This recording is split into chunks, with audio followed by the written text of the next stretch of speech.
I'm Mary, this is my son Cameron, and he's here to help me rock this lesson.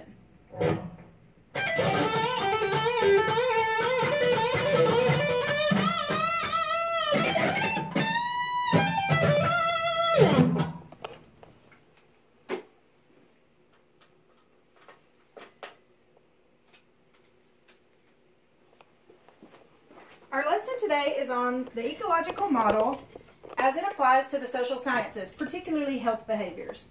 Within our field, there have been many different hierarchies of behavioral influences that have been studied and named in various different ways.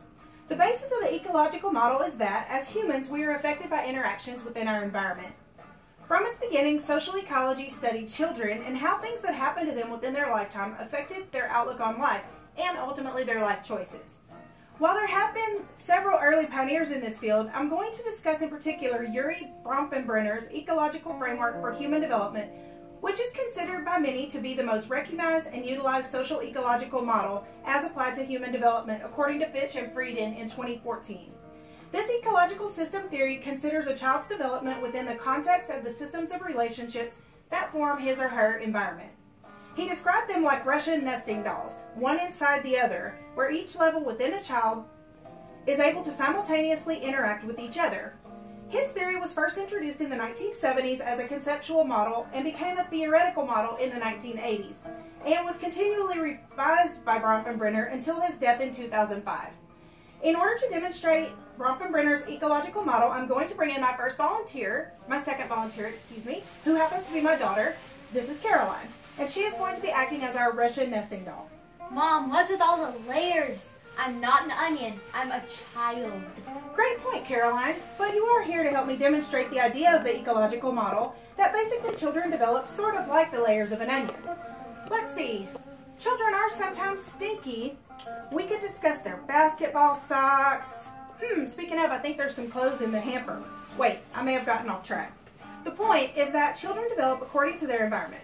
For us to understand human development, we must take into account the entire ecological system in which one develops. This means things like society as a whole and the time period in which you live all impact your behaviors and the development of you. He described the social environment as 5 socially organized subsystems, which Caroline is going to demonstrate, that guide and support human development. Each system is unique to the person and depends on factors within her particular environment, which helps to demonstrate the diversity within our society. He further described that these layers are bidirectional, meaning that these relationships have impact both away from the individual and towards the individual. In other words, they both affect the individual and the individual affects them. We will be discussing this model with childhood obesity as an example of my health problem. Crespo et al. Stated in 2012 that 32% of children are now overweight and more than 17% are considered obese, and the prevalence of obesity among children has continued to climb steadily. This is a significant health problem within our society, and we will look at how the social ecological model relates to it. The outer layer, red color that we see on Caroline, is what Bronfenbrenner described as the chronosystem. It encompasses the dimension of time as it relates to a child's environment.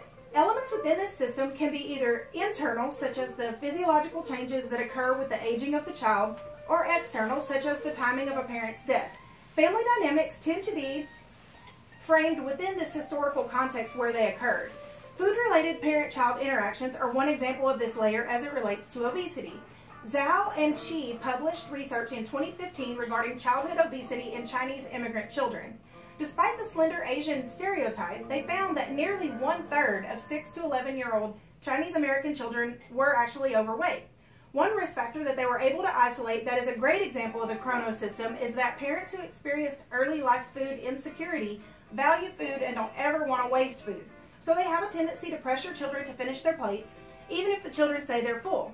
The chronosystem layer encompasses consistency over time, not only in the characteristics of the child, but also the environment in which the child lives.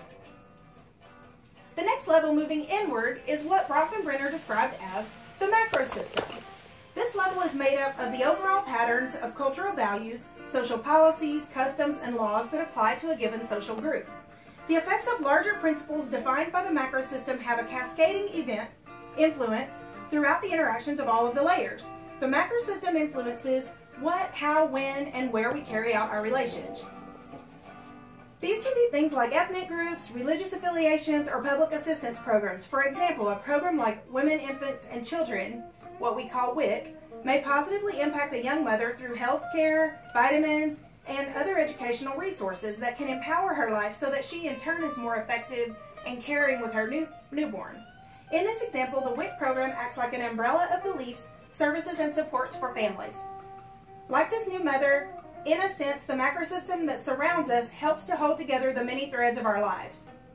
An example that relates to childhood obesity is the belief among some cultures that plumpness, particularly in children and women, is desirable. This social attitude among some cultures can lead to a belief that food is a way to transmit love. My grandmother always felt this way, and I guess I can blame some of my weight struggles with growing up as problems within this type of macrosystem.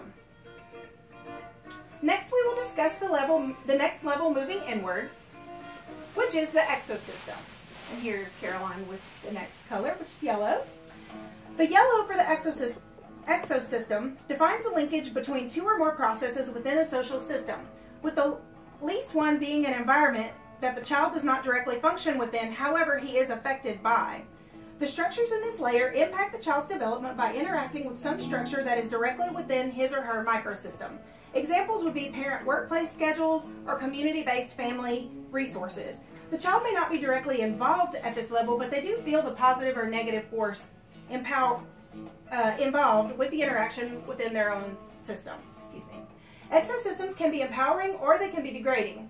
One example of this is the way that excessive stress at work impacts the entire family, even though the child is not in the workplace, the parent is. Okay, thank you. An example of this within the framework of childhood obesity is that so many U.S. families tend to be dual earners, and many times parents are too busy to exercise regularly with their children or even supervise them in physical activities. This can actually cause a parent to allow more screen time, less physical activity, and more fast food within the home or prepared foods that all can be higher in calories and fat, contributing to obesity. The next level moving inward is the mesosystem. This level provides the linkage that connects two or more immediate settings in which the child lives. This explains the connection between the child, her family, and teachers. One example of this level was something also discussed in the research done by Zhu and Qi, where they found that children of the Chinese immigrants tended to prefer American food after attending daycare or school. In this example, the children's exposure to institutional experiences influence their dietary preferences, which can in turn modify the parent-child food-related interactions and family dietary intake in the long run. Lastly, the innermost level that's closest to the child is called the microsystem.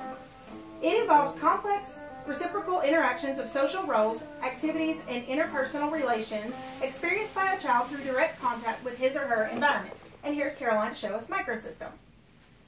These are such things as the interactions that the child has with their immediate surroundings, such as family, school, and daycare facilities. At this level, bidirectional influences are strongest and have the greatest impact on the child. However, interactions at outer levels can still impact the inner structures. As the child's most intimate learning setting, it offers him or her a reference point for the world. The family is the child's earliest microsystem for learning how to live.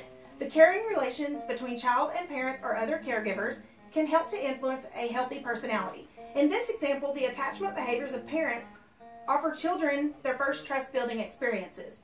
An example related to obesity is how some parents severely restrict unhealthy foods and sweets. And this restriction is correlated with a positive association with higher body mass indexes among Chinese people, according to Zhu and Qi. This potential negative impact is one that unfortunately a lot of parents expose their children to, mistakenly thinking it will help to create healthy eating habits in the future of their children. Thank you, Caroline. The biggest strength of the ecological model is that rather than using a single theory as the basis of an intervention, it encourages a multi-level intervention plan whereby it deems all levels of human interaction to be important in explaining human behavior. The ecological model is not meant to replace other theories, but rather can be used as a meta-model or framework that can allow us to organize theories into levels and categories within a cohesive unit, within which we can design various multi-level interventions. The challenge with applying this model is deciding upon which of the available theories within the framework will be the most appropriate and influential for the population that we're interested in. According to our glance text, Recent trends with increasing sensitivity toward diversity do help to strengthen the use of the ecological model.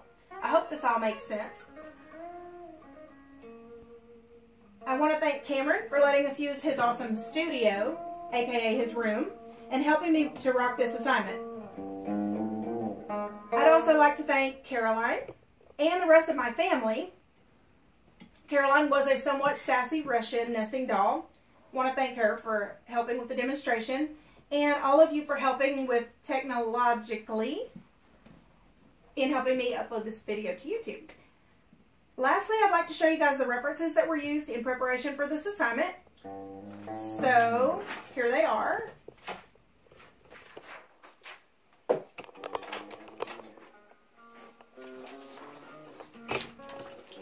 Thank you for watching my video, and I wish all of you the best in finishing up the semester.